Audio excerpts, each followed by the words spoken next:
How are you, my little one? Are you ready for today's story? Prophet Abraham, was born in the city of Babylon in Iraq, among a people who worshipped idols.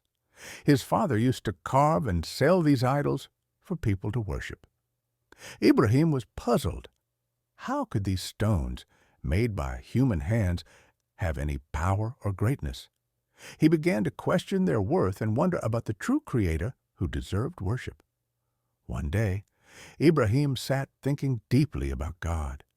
As he looked at the sky, he saw a shining star and exclaimed, "This must be God, for it is bright and beautiful." But when morning came, the star disappeared. Ibrahim said, "God does not disappear." The next night, he saw the moon glowing in the sky and thought, "This must be God." Yet when the sun rose, the moon vanished. Ibrahim said again, "God does not disappear." Then he looked at the sun, shining brightly and lighting the entire earth. Surely this must be God, he thought. But as evening came, the sun set. At that moment, Ibrahim realized the truth. "These are all creations of God," he said. "The true God is the one who created them and everything else." Ibrahim went to his father, who was sitting and worshiping the idols he made with his own hands. Ibrahim spoke to him about God's power as the creator of all things and pointed out how idols could neither help nor harm. But his father became angry, ordered him to stop, and threatened him with severe punishment if he continued. Undeterred, Ibrahim kept calling his people to worship Allah and leave their idol worship. But they refused and clung to their disbelief. One day, when the townspeople were away, Ibrahim went to the temple. He smashed all the idols with an axe, leaving only the largest one and placing the axe in its hands. When the people returned and saw their idols destroyed, they asked, "Who did this to our gods?" Ibrahim said, "It must have been the largest one. Ask him if he can speak." He hoped they would realize the idols were powerless and turn to Allah, but instead they became furious.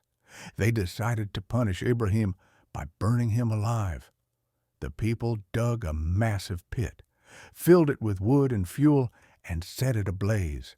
The fire was so intense that they couldn't get close to it. So they built a catapult to throw Ibrahim into the flames. As he was launched into the fire, Ibrahim said, "Allah is enough for me, and He is the best disposer of affairs."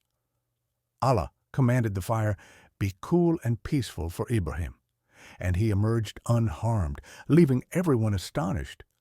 One day, Ibrahim asked Allah to show him how He brings the dead to life. Allah said, "Do you not believe?" Ibrahim replied, "I do, but so that my heart may be at ease." Allah instructed him to take 4 birds, cut them into pieces, and place each piece on a different mountain. Then Ibrahim called them, and the birds came back to life and flew to him whole once again. News of Ibrahim's survival from the fire reached Nimrod, the king of Babylon, who claimed to be a god. Nimrod summoned Ibrahim for a debate in front of a large crowd. Ibrahim said, "My Lord is the one who gives life and causes death." Nimrod brought out 2 men, killed one, and spared the other, saying, "I too give life and cause death." Ibrahim then challenged him, saying, "Allah brings the sun from the east, so bring it from the west if you can." Nimrod was stunned and unable to respond. When Nimrod gathered an army to fight Ibrahim, Allah sent a swarm of mosquitoes that consumed their flesh and destroyed them. A single mosquito entered Nimrod's nose and tormented him until he died. Ibrahim continued his mission, but only his nephew Lot, and a woman named Sarah believed in him. Ibrahim married Sarah, and Allah instructed him to leave Babylon with Sarah and Lut. leading them to Palestine. During a famine in Palestine, Ibrahim traveled to Egypt to seek provisions. The Egyptian ruler would take any beautiful woman and kill her husband. When Ibrahim and Sarah were summoned, they told the ruler that Ibrahim was her brother to protect him. The ruler tried to touch Sarah, but she prayed to Allah, and he was struck with paralysis. After she prayed for his healing, he tried again and was paralyzed once more. Frightened, he released her and gifted her a servant named Hagar. Since Sarah could not have children, she suggested that Ibrahim marry Hagar. Together, they had a son named Ishmael.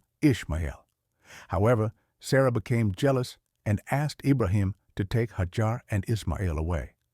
Ibrahim brought them to the barren desert of Mecca. Later, 2 angels visited Ibrahim to deliver the news that Sarah would give birth to a son, Isaac, who would become a prophet. When they refused to eat his food, Ibrahim realized they were messengers of Allah. They told him they were on their way to punish the people of Lut. Meanwhile, in Mecca, Hagar and baby Ismael ran out of water. In desperation, Hagar ran between the hills of Safa and Marwa 7 times in search of water. Allah then caused the spring of Zamzam to gush forth from beneath Ismael's feet, providing them with water. Ibrahim returned to Mecca later and with Ismael built the Kaaba as a place of worship for Allah. Together they prayed, "Our Lord, accept this from us. Indeed, you are the all-hearing, the all-knowing,